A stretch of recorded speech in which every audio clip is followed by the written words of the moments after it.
Hello, Vibers, and welcome to the Vibe with Kai podcast. It's your boy, Kai. Today, I'm going to be speaking with author, realtor, salesman galore, the extraordinary man himself, Niki.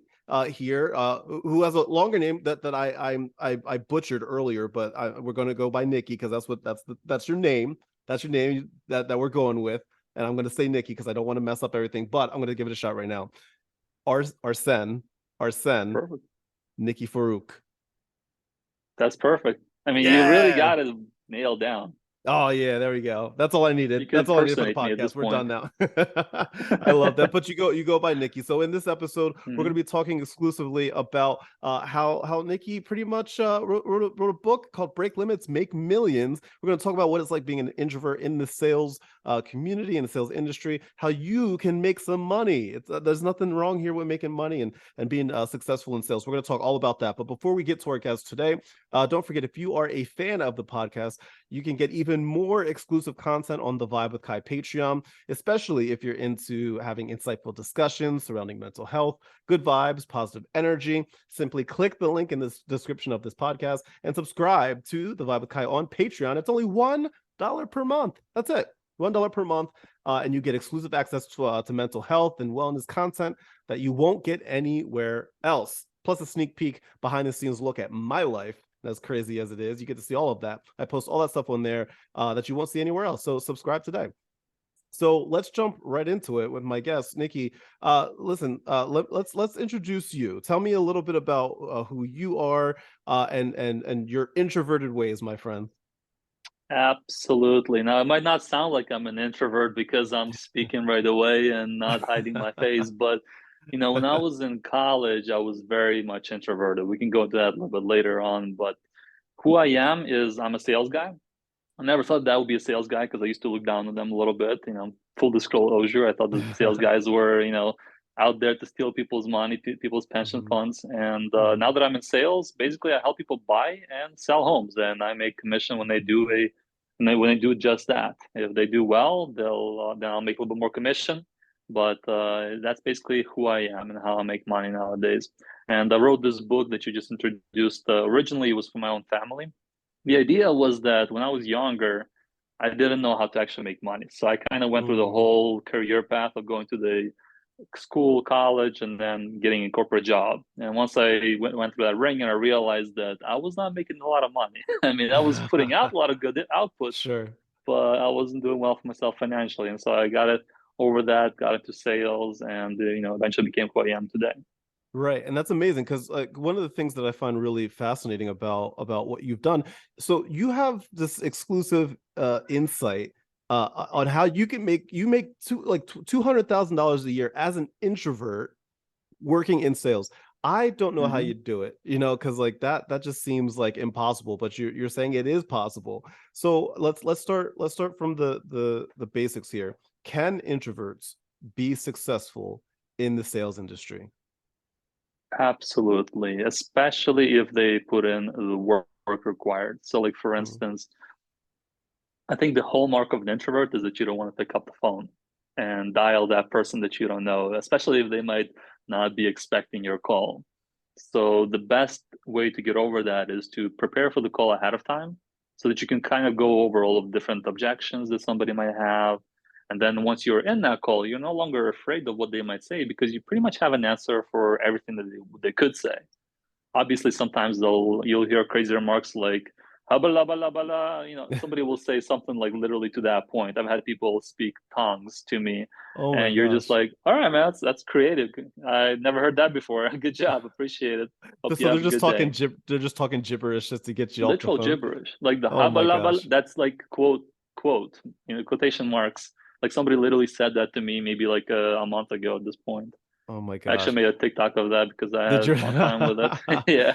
what do you, as an introvert, like it sounds like you have a pretty good grasp on, how to, go about, being an introvert that's successful in sales. What would you say was your biggest struggle getting to that point though? Because it obviously wasn't like a Mhm. snap of a couple fingers and then all of a sudden you were okay with making phone calls. What was the Right. most difficult part in that process for you? I think the most difficult part was even before I became a salesperson. So, like going back to that college, story that we were talking a little bit before we started recording. I didn't know how to talk to girls, and so like you know how guys are. We go to a party and we're talking to each other, having our drinks, and saying, "Hey, talk to that girl." Nah, I don't want to talk to her. I don't know what to say yet. Let me think about it. And you sort of try to get courage to go speak to her, and then once you actually go up to those girls or that girl, you might say something about elephants. Hey, did you know that the elephants have this long of a tree trunk? Because, And now, do I see a wedding ring on your hand? Are you married? Is yeah, I'm that is married. that is that how is that how you met your wife? Did you just walk up to her and say, "Hey"? No, the wife was more interesting. I got married never thinking that I would marry a Ukrainian girl because not that I have anything against Ukrainian girls, but like I didn't want to go to Ukraine to find a girl to Hmm. marry. But I Hmm. one time went to Ukraine to visit my grandparents before Hmm. COVID-19, Hmm. and I met her. She was a friend of a family. Like our parents were friends in college, and so she was gonna show me around town. And like as soon as I saw her, I was like head over heels Oh, in love. that's And it's one of those things you don't predict love. I think you right. can't predict it, but you can get better at being good at being a fun partner. Like if Right, you're right. trying to find somebody and you want to be that person that somebody wants to be with.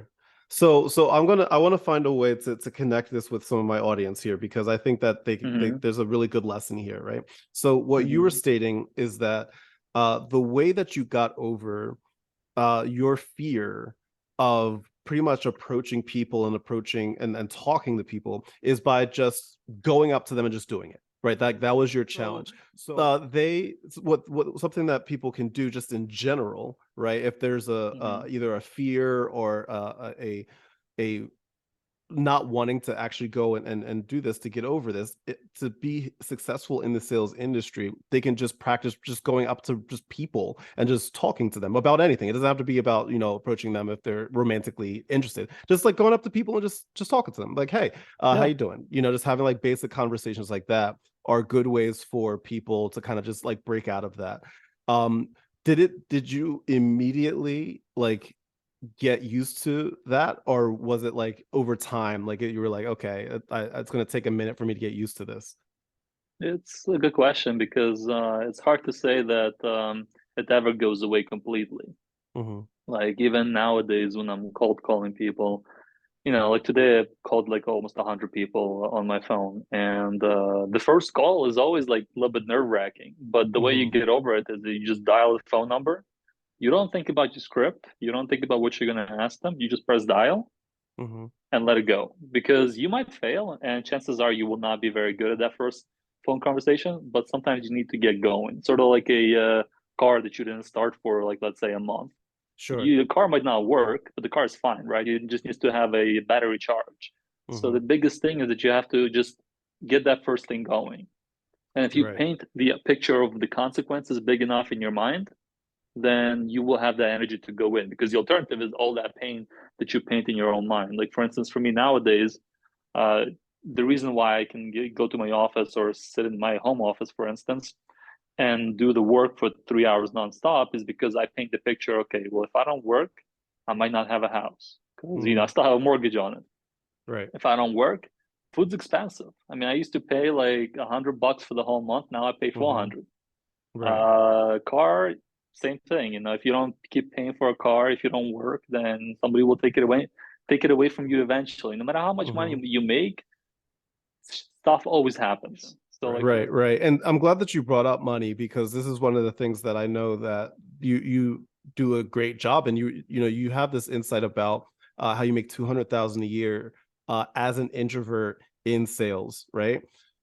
If there's somebody listening right now that is an introvert that's saying, I want to make $200,000 a year, what would you say to them right now? What advice would you give them? well, let's say you want to skip all the hard work, don't read the book and things like that. Here's what you should do. Go on LinkedIn because right now that's the best directory. Find at least 10 salespeople who are in that industry that you want to target, whether it's medical sales, whether it's let's say heart surgery medical sales, or whether it's like car sales. Call them, send them a text message because a lot of them will have their phone public if they're let's say doing like what I do real estate, or if they do insurance sales. Call them and say, hey, my name is Johnny. I'd like to learn a little bit more about what you do. Would it be okay if I, schedule a time to talk to you later tomorrow or something after work? Or maybe I can come by with a cup of coffee or something, Hmm. because a cup of coffee is not that expensive. You can probably stomach that as a cost. Right. And when you are interviewing all these different people, you're going to learn what they did to get good at what they do. And the most important thing is that you keep doing this.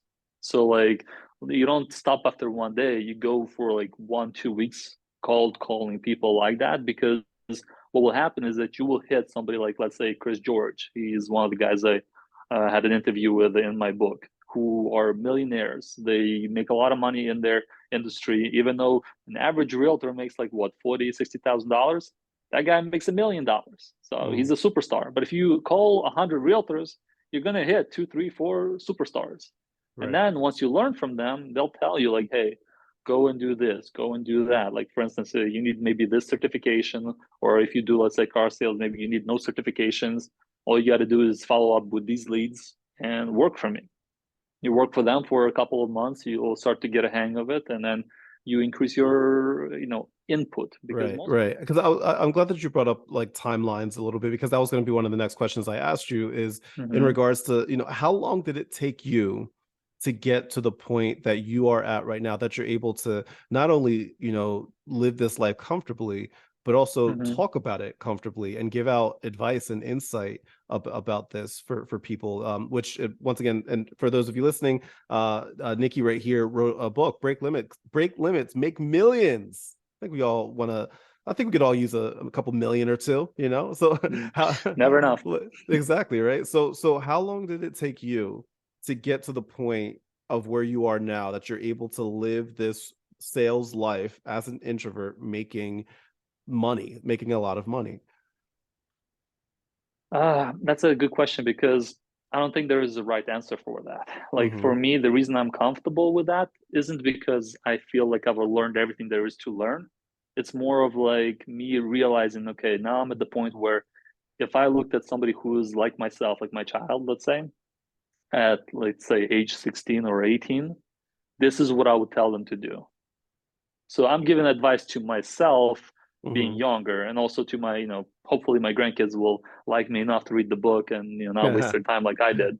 And because of that, I feel comfortable with giving the advice, because I know it worked for me. So if it works for me, it probably will work for my kids.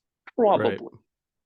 Hmm. And how long it took, personally, it took probably about, say, 3 years, probably. Okay. Because you can make 100K your first year. That's pretty easy. In the book, I actually set the goal of making 100K in 90 days, because I you want to make can a literally hundred make. K. Can I make 100K like right now? I want to take care of my student loans real quick. And Mhm, if I could take care of that like this week, that'd be mhm. amazing. Do I have to wait like a year? Can This I just have it week, right now? Yeah, I need 100K this you could week. do it in maybe a few months, Oh not not man. not not not I'm not on a right t- I'm on a away. tight schedule, Nikki. I'm on a tight schedule. I wish I could tell you it's super easy, but it takes a little bit of time. It Yeah, takes a little bit of yeah. practice, And it's consistent because work, right? Like you have to like yeah, consistently be pushing yourself, because like this is not going to fall in your lap, right? Like it's not like no, none of this success, none of this money is going to just like fall in your lap. Like you have to work for it. And so even to this day for you, even though you've hit a point that you can live comfortably like this,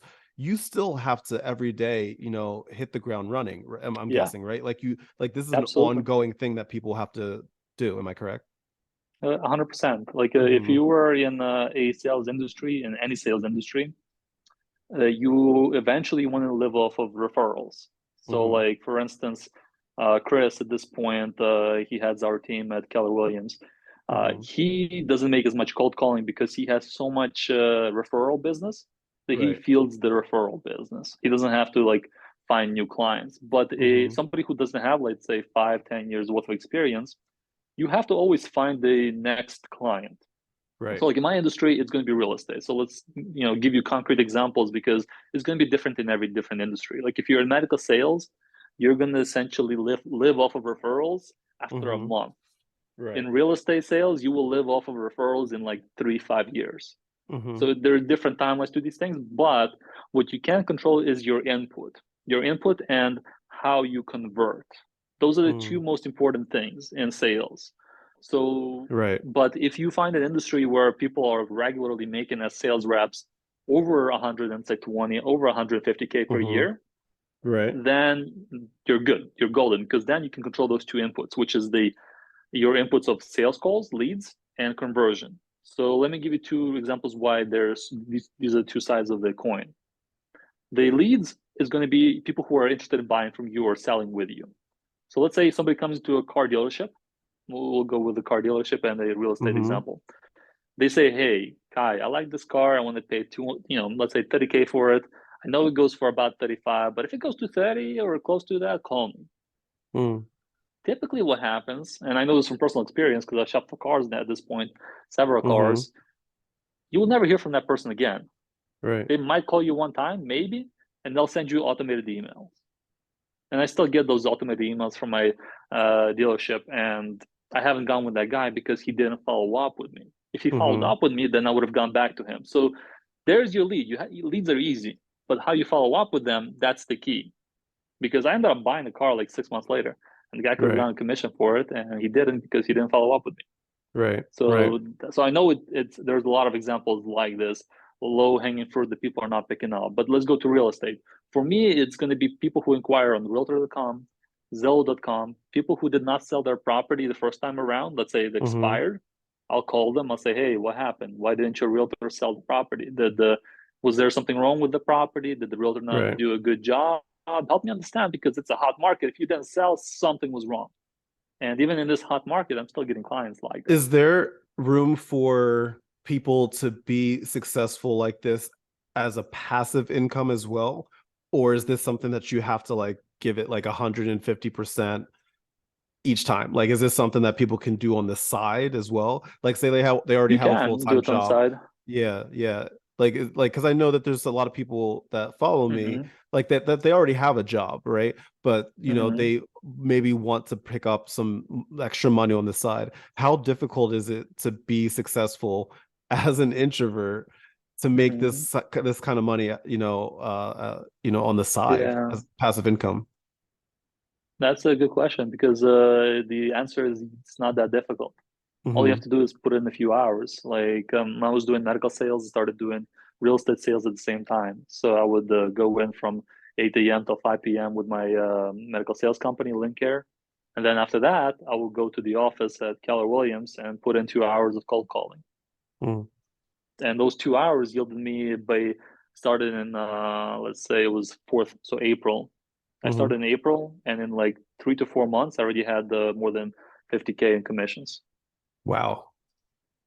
That's just Wow. 2 hours a day, and that would show. So because you have a full time job, you can't go at 2 p.m. to go show a property. But Right. guess what? Everybody has the same obstacle. So like, Yeah. okay, cool. You're busy and probably during work time, right? Let's go at 6 p.m. Well, let's check this Right. house out at 2 p.m. on the Saturday. Right. So it Right. does take Right. work. I think that people have to understand that passive income is real. It can happen, but it's so elusive that you might as well focus on your active income. Right. So like if Right. you're using AI, what you want to do Hmm. is have some of your follow-ups be automated. Right. So let's say somebody might tell you that an average person has to reach out a dozen times before a client converts. Cool. I'll call them 4 times. I'll set eight follow-ups on auto follow-up schedule. So Hmm. like on my app, what I have is a little. Well, this is my phone. My bad. But on my Yeah. phone, I have a app that's like a follow-up boss, and it's a Okay. very very simple to use app. All I got to do is set automated follow-ups, and it will send Hmm. out emails, send out text for me, Mm, and then I can follow up with the person until they answer. Once they I love answer, that. then I can Yeah. actually show them the property. Right. That's awesome. That's fantastic. This is great information. And what's great, my friends, if you're listening to this and you're like, I need some more information like this, you can 100% get some more information. Nikki has a book. He has a book that you can get. It is out today. It literally at the day that we're recording this, it is now officially out, and you can purchase this. You can have that, and you can become a millionaire. You want to make millions? I want to make millions. I think we all could use a million or two. So this is something like that's really really cool. And Nikki, I appreciate you spreading your insight here. And I have one more question for you. Can I Yeah, borrow absolutely. 20? Can I borrow $20? No, I'm kidding. My last question for you is this, because I think this is super important. There's going to be a lot of people that are listening to this that are like, okay, this all sounds grand. This all sounds fun. This all sounds like, okay, yeah, sure. I would love to have $1 million. Sure. I would, I don't know if I can do it. I don't even know where to Hmm. start, you know? So if they're listening right now and they're like, I don't know where to start, what's the first thing that somebody should do if they want to start their life of being a millionaire?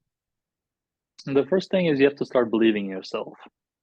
So like the thing that helped me change my mind after the corporate gig, I was a little bit down on myself again because obviously I didn't achieve all my millions after I finished college, and my corporate job wasn't paying me a ton, and Hmm. so I was not feeling good. But what helped me get out of that is start to believe in myself. So I would repeat every single morning. This is like I don't know 2015 plus 2 years, so 2017. Every single morning I'll repeat to myself, this is who I am. Like, I'm a good person. I love my family. I'm appreciative that I have health. I'm appreciative that I have opportunities. Thank you, God, for allowing me to have another day to make sure that I give it full. Have some sort of a mantra like that, because even to this day, I will say it in the morning or at night. If I forget, let's say in the morning, I will tell those the verbatim words to myself, because what I want to do is remind myself what I'm thankful for and that yes, I can achieve it. Once you believe in yourself, then it's just a matter of applying the work to it. And look, the book is pretty inexpensive. I think it's like $10 on Kindle, or you can get it for $0 if you have a Kindle Unlimited. Hmm. It's not expensive. That's literally all you need. You don't have to go buy a $5,000 course or a $10,000 course from somebody Right. bigger name like these 10x or 20x conferences, because Right. ultimately everything that you need is super simple. It's just you finding a good job, like a sales job that has opportunity, that has unlimited cap, applying your hard work and calling all those clients on time, and then following up a dozen times with them, because they will not say yes to you. They don't know you yet. But if you call Hmm. them like 10 times, they'll say, oh my God, Nick is calling me again. Damn it, Nikki, what do you want from me? And then you'll say, hey, I'm just trying to, help you go fishing again. What Right. fishing? Well, you're very busy. And so, I'm just trying to find ways to free up some of your time by giving you my services, which will save you a lot of time. Let's say you have a product that saves them time or something. And you follow up with these people a lot, and you will convert them, because converting is a matter of understanding that you're delivering value. So, like for instance, in real estate, somebody might say, "Okay, all realtors are the same." Sure, you can believe that if you want, but here's like last September, I had a perfect example. I was selling a property for my client, and the neighbor was selling a property for with somebody else, some other realtor. 3 bedroom, 3 bathroom, 3 bedroom, 3 bathroom, same street, like five or so houses apart, like next to each other. The houses look identical. The only difference is maybe $5,000 because one garage is bigger than the other garage. Right. The house is identical. Mine sold for my seller for 400,000. This is again 6 months ago, approximately a little bit less. The other house sold for $60,000 less. Wow. Wow. You can have wildly different outcomes, but once you see that and you talk to your mentors, on like LinkedIn, you find these different people in different industries who do sales. Hmm. They'll tell you the value that their product provides, because you want to understand that value so that you can communicate it to your client. Because once you believe in yourself, then the client will start to believe in you. It's like a tit for tat. Nobody's going to believe in you if you don't believe in yourself. So you have to first understand your product so that you can deliver value to that client, whoever you're selling, whoever you're helping buy something. And the only way you do that is if you understand the value that you bring. If you don't have faith in your own product, who cares about your product? But the way that you scale to the million, that's the real question. Break limits, make millions. Is once you get so good at sales that you're making 100, 200K a year at least, then you know how to actually sell to people, and you have a lot of leads that come into your business. So like for instance, right now I have a friend, let's call him Emma is from Jersey. He's trying to buy a house here in PA. He sent me two clients that also are trying to buy houses here in PA. Now if they were looking at the same time, I could not show both of them the properties. So what do you do in that situation? You have to then outsource. Mm. So now you hire somebody to work for you as an intern, and you say, hey, You're going to make at least $60,000, $70,000, and I'll try to make that as not a guarantee, but like this is what we're shooting for. Mm-hmm. If you were working at these things, you can double that, and that's how you grow from 100, 200,000 to a million, because now you have 4 or 5 agents working for you, all bringing in $200,000, $300,000, $400,000, and you're taking a split from that. Right, But right. I think the most important thing is why sales, because in my opinion, sales is better than entrepreneurship. Now, do you know why I say that? Why? Because in entrepreneurship, you could fail. In Mm-hmm. sales, let's say your company fails, let's say you're selling granite, and now people don't like granite because granite's out of style. Okay, it looks tacky in the kitchen. We don't want granite. We only want quartz or some other fancy, cool product with fake diamonds or something. Cool. You leave that job that sells granites and you go work for the guy who sells diamond countertops. And that's why Couldn't you entrepreneurship, argue that entrepreneurs can do the same thing, they technically could, but speaking? they'd have to shut down their business. So they have the inventory they got to sell out. They still have a building that let's say they're doing a business that they can't easily transfer the real estate to. Let's say they're like maybe doing a restaurant business and now they want to go into selling granite. Well, your restaurant is not going to be a good building for selling granite because there's no space for it. You could repurpose it, but it's not easy. It costs money. Whereas a Mm-hmm. salesperson, you will learn how to get business. Once you know how to get business, that's the key part of entrepreneurship. And all of those things require you to learning, how to communicate. And communication is not difficult, but a lot of us right now are on our TikToks, on our YouTube shorts. We're not spending as much time talking to people in person. The biggest surprise for me recently, do you know Connell? He's an influencer on TikTok. He wears like Mm-mm. polo shirts, No. polo dress wear. He's from what's it called, Belfast in England, Northern Ireland. And what surprised me about him is that every message he sends me is like a video recording or a voice recording. Because most of my friends, we send text messages. I do sometimes voice messages, like videos to my clients in real estate because I want them to know who I am. But like Mm-hmm. almost nobody else does it because people are afraid to talk, to express themselves, to be judged for what they say, right? And that guy is not at all. That's why I guess he's a successful influencer. But that's what it takes. You going out there and trying and learning how to communicate, how to sell, because practice makes perfect. And you have a great book as well, Break Limits, Make Millions, millions of dollars, which I is on appreciate it. sale now. And anybody that's listening or watching this right now, it's like, I want to get that book. I will include a link to that book in the description of this podcast. Thank you, Niki. Thank you so much for sitting and chatting with me, Thank you, my friend. Ty. I very much appreciate it. Well, like I said, if you want some more information about this book, just click the link in my in the podcast description. It's all going to be there. And if you enjoyed this podcast, there's plenty more stuff that you can get out of this. Don't forget that you can subscribe to The Vibe with Kai on Patreon, which is only $1 per month. You can subscribe, especially if you like having insightful conversations, discussions surrounding mental health, good vibes, positive energy. Simply click the link in the description of this podcast and subscribe to The Vibe with Kai on Patreon today. It's only $1 a month. Niki, thank you again for joining me, my friend. I look forward to that $1 million. It's going to be coming my way soon. I'm looking forward to it. There you go, Ty. Hey, if you are trying to get part-time sales gig, you definitely could do well. You got the voice Yeah, for it, you got the charisma yeah. for it. That's right. I'll take it. I'll take $1 million any way that I can. There you But go. I appreciate it, my friend. Thank you so much for everybody that's listening and watching. Niki, thank you so much for being my guest today, everybody. Much love, good vibes, and I'll talk to y'all later. Bye. See ya. Thank you.